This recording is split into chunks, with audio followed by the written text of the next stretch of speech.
महाराष्ट्रात सध्या विधानसभेची लगबग सुरू आहे.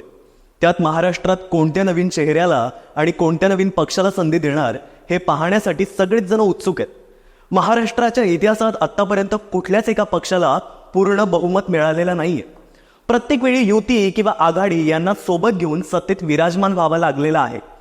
2024च्या विधानसभेचा विचार केला तर यावेळी महायुतीत भाजपसोबत एकनाथ शिंदे आणि अजित पवार हे असतील याची खात्री आता झालेली आहे.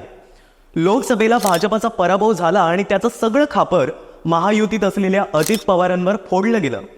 त्यामुळे अजित पवार महायुतीला सोडतील अशा चर्चांना उधाण आलेलं होतं. तरीही ते महायुतीसोबत कायम राहिले. महाविकास आघाडीच्या नेत्यांशी लढा देण्याची तयारी महायुतीसोबत त्यांनी केलेली आहे. आतापर्यंत राष्ट्रवादी काँग्रेसची भूमिका ही अल्पसंख्याक तसेच इतर जातीतल्या विशिष्ट मराठा समाजातून येणाऱ्या नेत्यांना मजबूत पाठिंबा देणारी राहिली आहे. आता सुद्धा जरांगे यांच्या उपोषणाला शरद पवार यांनी वेळोवेळी पाठिंबा दिलाय. त्यामुळे मराठा समाज शरद पवार यांच्या बाजूने लोकसभेत उभा राहिला.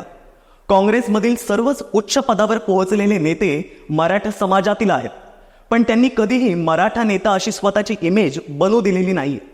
त्यामुळे आत्ताच्या काळात त्यांचं स्वतःचं मराठा असणं हे प्लस पॉईंट असलेलं दिसून येईल. काँग्रेस आणि राष्ट्रवादी यांच्यामध्ये मराठा बहुल नेत्यांची गर्दी पाहायला मिळते. सोबतच त्यांनी जरांगे यांना दिलेला पाठिंबा हा निवडणुकीत फायद्याचा असेल. पण याला तोडगा म्हणून महायुतीने नेमकी काय रणनीती आखली आहे ते बघूया या व्हिडिओमध्ये. नमस्कार, मी सर्वेश. तुम्ही बघताय सत्य पे सत्ता, म्हणजे थोडक्यात आणि महत्वाचं. महायुतीने सर्वात पहिला पत्ता टाकलाय तो म्हणजे ओबीसीचा. लोकसभेला झालेला कडवट प्रसार लक्षात घेऊन मराठा समाज कधीही आपल्याला म्हणजे भाजपला मतदान करणार नाही हे भाजप नेत्यांना माहीत आहे. म्हणून जर मराठा समाज आपल्याला पूर्ण ताकदीने पाठिंबा देणारच नसेल तर अशा वेळी इतर समाजाला सोबत घेणं गरजेचं असू शकतं. आता महायुतीने ओबीसी समाज भाजपच्या पारड्यात कसा आणला ते बघू. मराठा समाज सोडला तर महायुतीसमोर माळी, धनगर, वंजारी, मुस्लिम, दलित आणि ब्राह्मण समाज आहे. गोपीनाथ मुंडे यांनी ही वाट अगोदरच ओळखली. त्यामुळे त्यांनी माळी आणि धनगर, वंजारी यांना एकत्रित करून माधव पॅटर्न आणला, जिथे ओबीसी एकत्रित येतील आणि एकट्टा मतपेटी तयार होईल. आता सुद्धा महायुतीतर्फे तेच सुरू असल्याचं दिसतंय. जरांगे यांच्या टार्गेटवर असलेले माळी समाजातून येणारे छगन भुजबळ सध्या सरकारमध्ये आहेत. ते कायमच उघड ओबीसींच्या हिताची बाजू उचलून धरतात. सत्तेतील मित्रपक्ष त्यांना अप्रत्यक्ष पाठिंबा देतो असंच म्हणावं लागेल. पुढे सर्वाधिक राजकीय वारसा लाभलेला समाज म्हणजे वंजारी. सध्या ओबीसीतील या समाजाचं नेतृत्व पंकजा मुंडे करतात. त्यांना योग्य वेळी मैदानात आणून देवेंद्र फडणवीस यांनी बाजी मारली. पंकजा मुंडे मागच्या बऱ्याच काळापासून महाराष्ट्राच्या राजकारणापासून अलिप्त ठेवल्या गेल्या होत्या. पण ज्यावेळी मराठा आंदोलन पेटलं त्यावेळी भाजपने पंकजा मुंडे यांना तिकीट देऊन पुन्हा समोर आणलं. लोकसभेला पराभव झालेला असला तरीही देवभाऊंनी पुढील राजकीय दिशा ओळखून एक गळ टाकला. तो तेव्हा लक्षात आला नव्हता, पण आता मात्र कळून येतोय. पंकजा यांचं ओबीसी असणं हे लक्षात घेऊन लोकसभेला त्यांना तिकीट जाहीर केलं. त्यामुळे मराठा विरुद्ध ओबीसी अशी लढत झाली आणि महाविकास आघाडी मराठा समाजांच्या बाजूने तर महायुती ओबीसींच्या बाजूने आहे असं जनतेत रुजवलं गेलं.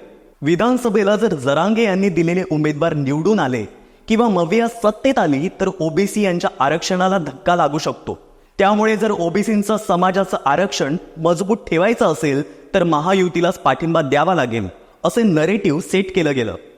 मराठा समाजाला विरोध करताना जिथे ओबीसी समाज उपोषण करत होतं तिथे देवेंद्र फडणवीस यांनी जाऊन ते उपोषण निस्तरत होते. त्यांनी दाखवलेली सौजन्याची भूमिका, दिलेला दिलासा समाजाच्या मनावर कोरला गेला.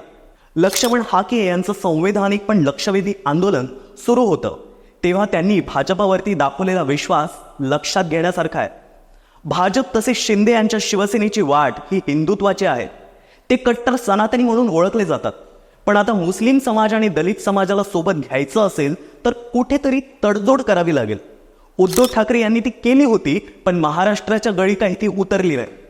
त्यामुळे भाजप किंवा शिवसेना असं करणार नाही. मग इथे कामाला येतात ते अजित पवार.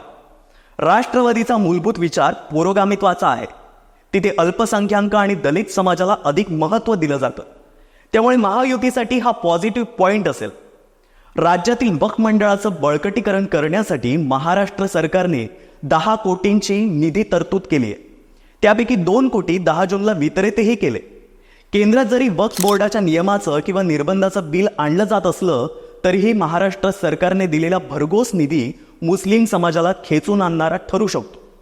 मराठा सोडून इतर समाजामध्ये ओबीसी, दलित, मुस्लिम हा समाज सुद्धा निवडणूक जिंकण्यासाठी पुरेसा ठरत असतो.